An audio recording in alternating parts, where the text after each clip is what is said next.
नमस्कार दोस्तों, स्वागत है आप सभी का बीमेक नर्स के ऑफिशियल यूट्यूब चैनल पर। मैं तरुण नवल आज के इस वीडियो में ग्राम विकास अधिकारी 2025 की वैकेंसी के लिए बात करने आया हूँ। ये सबसे बड़ी भर्ती रहने वाली है और 18 जून को इसका नोटिफिकेशन जारी हुआ था। 860 पदों पर भर्ती है। योग्यता क्या रहेगी, कंप्लीट चर्चा करने वाले हैं। अगर आप हमारे चैनल पर नए हैं तो एक बार चैनल को जरूर सब्सक्राइब कर दें। वीडियो पसंद आ रही है तो लाइक करें और सभी के साथ शेयर जरूर कीजिए। स्लाइड पर आप देख पा रहे होंगे कि राजस्थान कर्मचारी चयन बोर्ड का ये जो आप अगर साइट पे जाएंगे, साइट का परफॉर्मा ऐसा ही रहता है। आप राजस्थान कर्मचारी चयन बोर्ड की ऑफिशियल वेबसाइट पे जाएंगे तो आप स्टार्टिंग में शुरुआत में देखेंगे कि विलेज डेवलपमेंट ऑफिसर का क्या हो रखा है, नोटिफिकेशन जारी हो रखा है। यहाँ पे दो नोटिफिकेशन जारी हो रखे हैं, दोनों की बात करने वाले हैं, दोनों में क्या क्या चीजें है। ठीक है, एक बार फटाफट से वीडियो को शेयर कर दीजिए ताकि आपके दोस्तों को भी पता चले कि क्या वैकेंसी है। 18 जून को इसको नोटिफिकेशन जारी हुआ था। आइए बात करते हैं। सबसे पहले ये नोटिफिकेशन है आपका 18 तारीख वाला। ये जो मैं नोटिफिकेशन दिखा रहा हूँ ये आपका 18 तारीख का है। ये क्या है कि राजस्थान कर्मचारी चयन बोर्ड जयपुर द्वारा संशोधित विज्ञप्ति है। इसके अंदर क्या रहने वाला है, ग्राम विकास अधिकारी भर्ती 2025 की बात कर रहे हैं, सीधी भर्ती है। बात क्लियर है। बोर्ड द्वारा ग्राम विकास अधिकारी सीधी भर्ती 2025 का विज्ञापन 17 जून 2025 को प्रकाशित किया था। उक्त विज्ञापन की बिंदु संख्या 1 के अंदर आवेदन प्रक्रिया के बारे में कुछ बताया था। तो वो क्या है, आवेदन में नवीनतम फोटो 1 माह से अधिक पुरानी नहीं होनी चाहिए, यानी 1 महीने से पुरानी फोटो नहीं होनी चाहिए।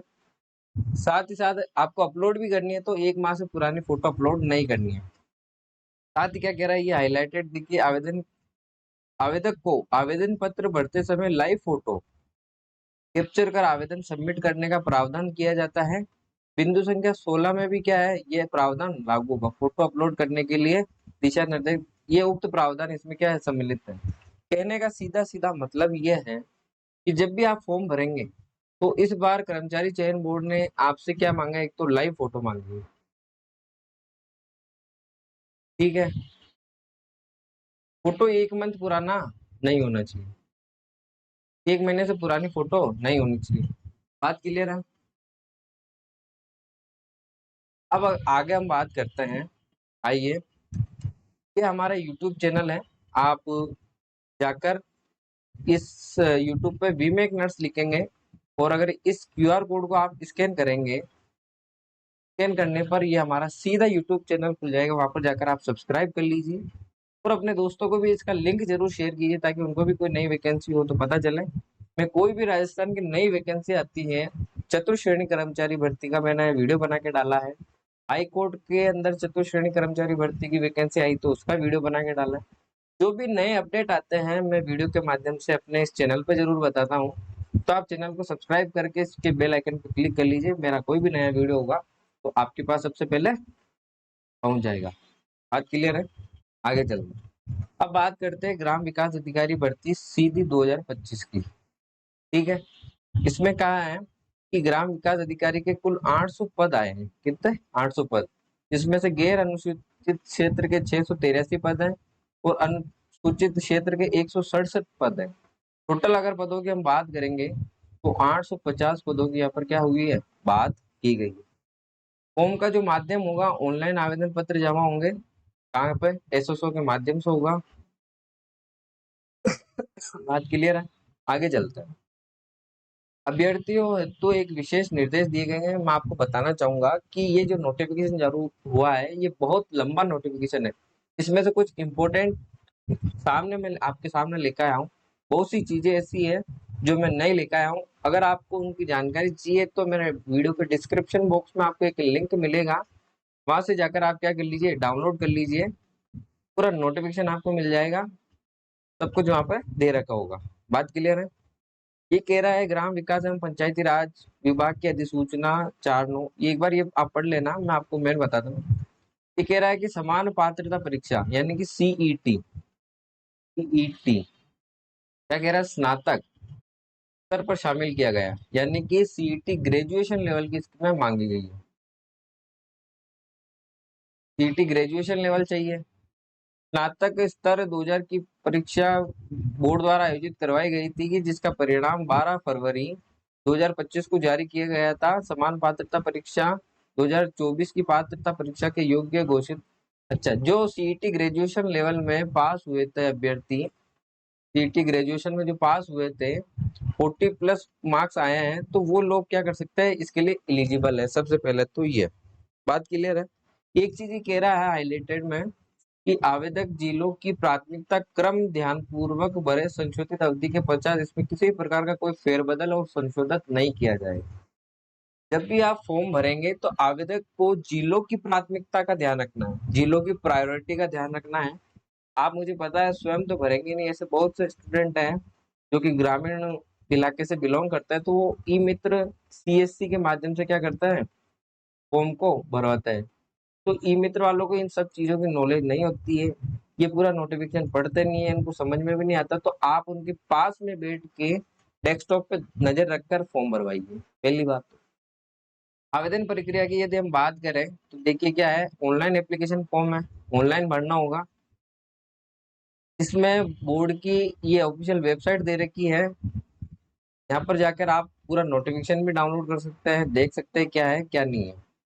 आप जाओगे तो citizen apps government to citizen जाकर भर सकते हैं, यानी कि आप अपना एसएसओ खोलोगे, सिंपल में समझाऊं तो उसमें रिक्रूटमेंट पोर्टल आपको नजर आएगा। रिक्रूटमेंट पोर्टल जब आप ओपन करोगे तो वहां पर आपको वीडियो का नोटिफिकेशन, वीडियो का एक ऑप्शन नजर आ जाएगा, वहां पर अप्लाई बटन पर क्लिक करोगे तो सीधा आपका फॉर्म ओपन हो जाएगा। अब उससे पहले ये तभी ओपन होगा अगर आपका ओटीआर कंफर्म हो रखा हो, ओटीआर यानी वन टाइम रजिस्ट्रेशन अगर हो रखा होगा तो सीधा फॉर्म खुल जाएगा। अगर कोई फ्रेश विद्यार्थी है, कोई फ्रेश स्टूडेंट है, तो उनको सबसे पहले अपना ओटीआर करना होगा। अब ओटीआर के बारे में यदि जानकारी नहीं है तो डिस्क्रिप्शन बॉक्स में, या सॉरी, मैं वैसे लिंक डाल दूंगा और उसका प्रोसेस डिस्क्रिप्शन में डाल दूंगा। उसके बावजूद भी अगर नहीं समझ में आता है तो आप कमेंट बॉक्स में ओटीआर लिखकर मुझे कह सकते हैं कि सर ओटीआर क्या होता है। एक चीज तो ये है, ओटीआर अगर आपने फ्रेश नहीं भरा है या आप भर रखा है तो उसमें किसी प्रकार का कोई संशोधन हो तो ध्यान से कर लेवे, क्योंकि ओटीआर में एक बार भरने के बाद में संशोधन आसानी से नहीं होता है, एक चीज का ध्यान रखना। इसमें कहा है आवेदक को आवेदन पत्र में नवीनतम फोटो, जो कि मैंने पहले ही बता दिया, 1 माह से अधिक पुरानी ना हो, अपलोड की जाना आवश्यक है। आवेदक को ऑनलाइन आवेदन में विजिबल बॉडी मार्क है, यानी कि शारीरिक दृश्य चिन्ह को भरना अनिवार्य होगा। नो मार्क नहीं चलेगा, कोई ना कोई मार्क आपको डालना ही होगा। ठीक है। आवेदक को स्वयं की पहचान को आवेदन पत्र में सत्यापित करना होगा, जिससे क्या करना होगा, आधार कार्ड सत्यापन करना होगा, ओटीआर करना होगा। ओटीआर में आपकी लाइव फोटो होगी, ओटीआर के अंदर भी आपकी क्या होगी, लाइव फोटो होगी। साथ ही साथ आपका एक फिजिकली फॉर्म होगा, वो आपको हिंदी इंग्लिश में भर के ओटीआर के समय आपको क्या करना होगा, अपलोड करना होगा। ओटीआर के टाइम क्या करना होगा, आपको अपलोड करना होगा। ये ओटीआर की रहती है, और मैं एक अलग स्लाइड पे ले जाकर आपको ओटीआर का पूरा एक अच्छे से समझा दूंगा। और एक चीज ध्यान रखना, अभ्यर्थी स्वयं के आधार नंबर में दर्ज डेटा, दर्ज की गई जानकारी, अभ्यर्थी का नाम, पिताजी का नाम और जन्म तिथि सत्यापन करना जरूरी है।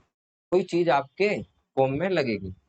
मान लीजिए यदि किसी के पास आधार कार्ड नहीं हो तो वो क्या कर सकता है, हेतु सहमति की घोषणा करनी होगी। घोषणा करने के लिए बाद अभ्यर्थी निम्नलिखित 3 में से किसी एक विकल्प का चयन करके नाम, पिताजी का नाम और जन्म तिथि को क्या कर सकते हैं, प्रोफाइल में विवरण कर सकते हैं। एक तो मूल प्रमाण पत्र विकल्प है, यानी अपने मूल प्रमाण पत्र अंक क्रमांक दर्ज करना होगा। उसके बाद फेच बटन पर क्या करना होगा, क्लिक करना होगा।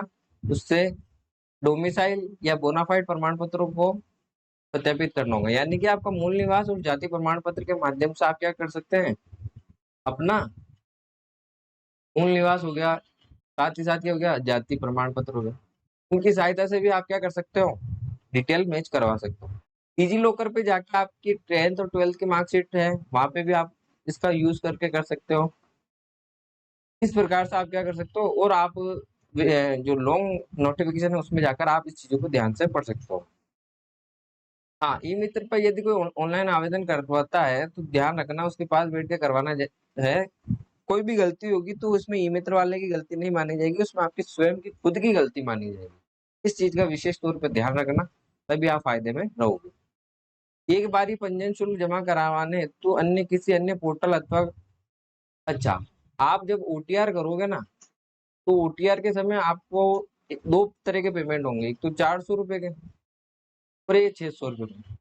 आपको दोनों तरह के पेमेंट नहीं करना, आपको एक ही पेमेंट करना है अपनी कैटेगरी वाइज, लेकिन ये किसी अदर पोर्टल पे जाकर नहीं करना। आपको एसएसओ खोलोगे तो रिक्रूटमेंट पोर्टल पर ही आपको क्या करना होगा, इसका एक बार का ट्रांजेक्शन करना होगा।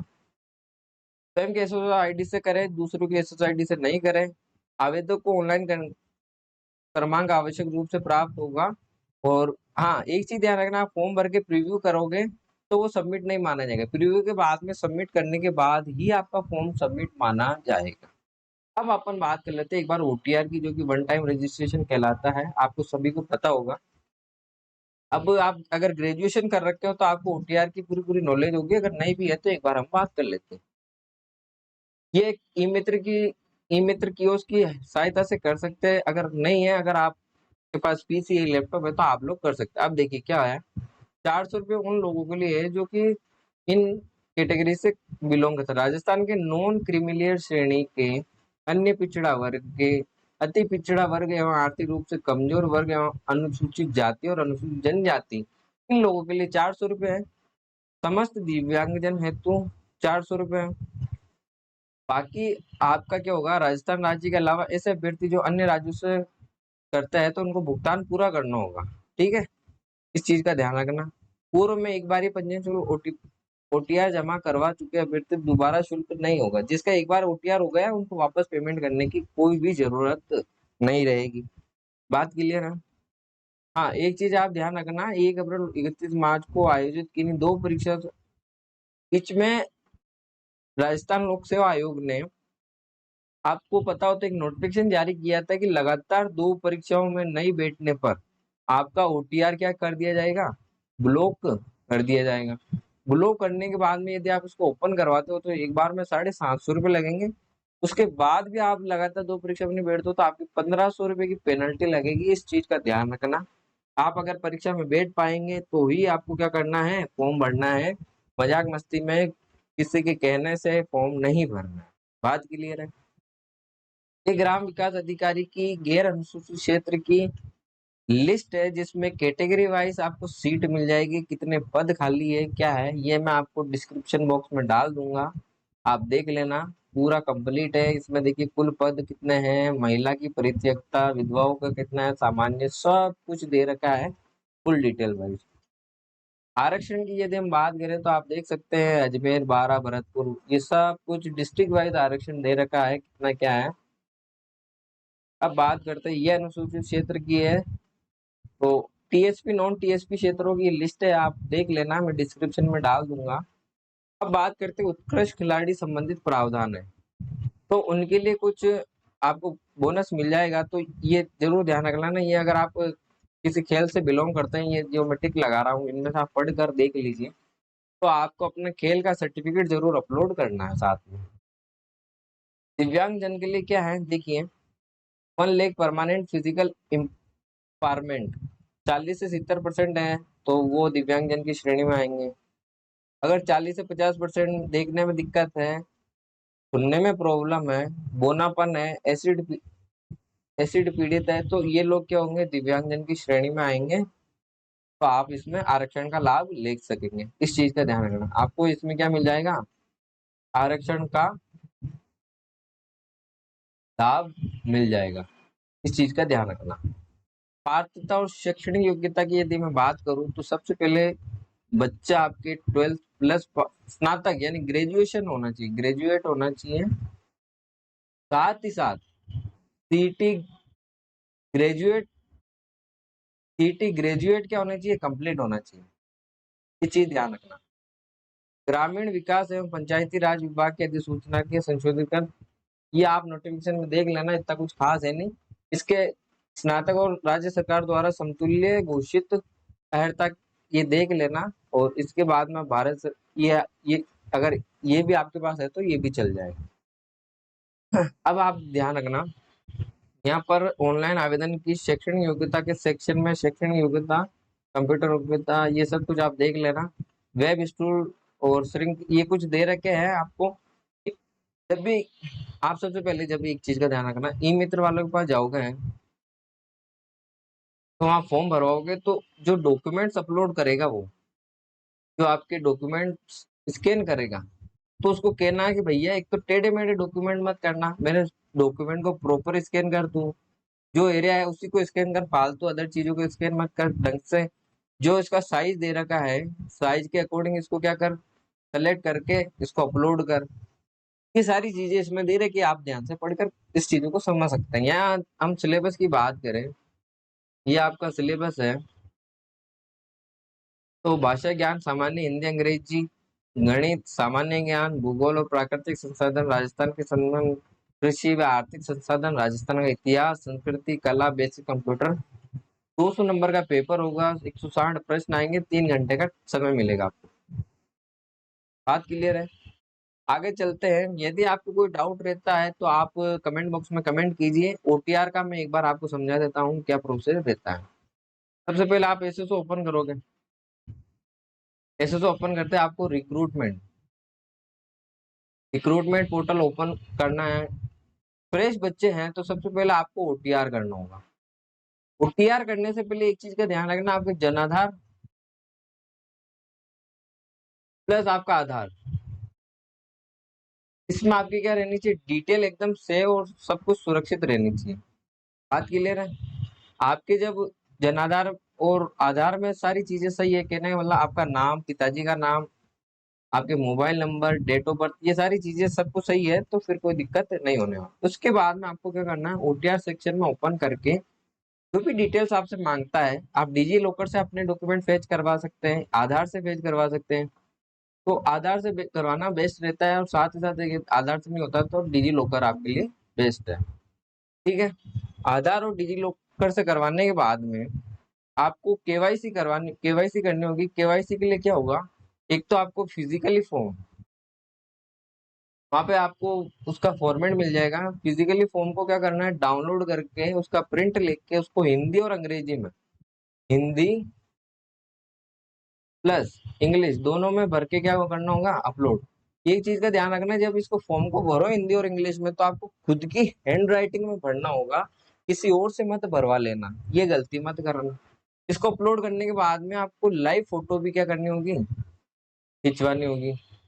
लाइव फोटो खिंचवाने के बाद में आप आगे प्रोसेस करोगे तो आपको आपके कैटेगरी वाइज, श्रेणी के अनुसार आपको क्या करना होगा, आपका पेमेंट करना होगा। तो 400 और 600, 600 दो तरह के पेमेंट होंगे, दोनों में से आपको जो लगे, आपका कैटेगरी होगा वो पेमेंट करके आप उसको फेच कर लेना, आपका ओटीआर कंफर्म हो जाएगा। ओटीआर कंफर्म करने के बाद में आप वीडियो की जो वैकेंसी दे रखी है उसमें अप्लाई बटन पे क्लिक करोगे, तो अप्लाई बटन पे जाके आप अपनी डिटेल भर के आप फॉर्म को अप्लाई कर लेना।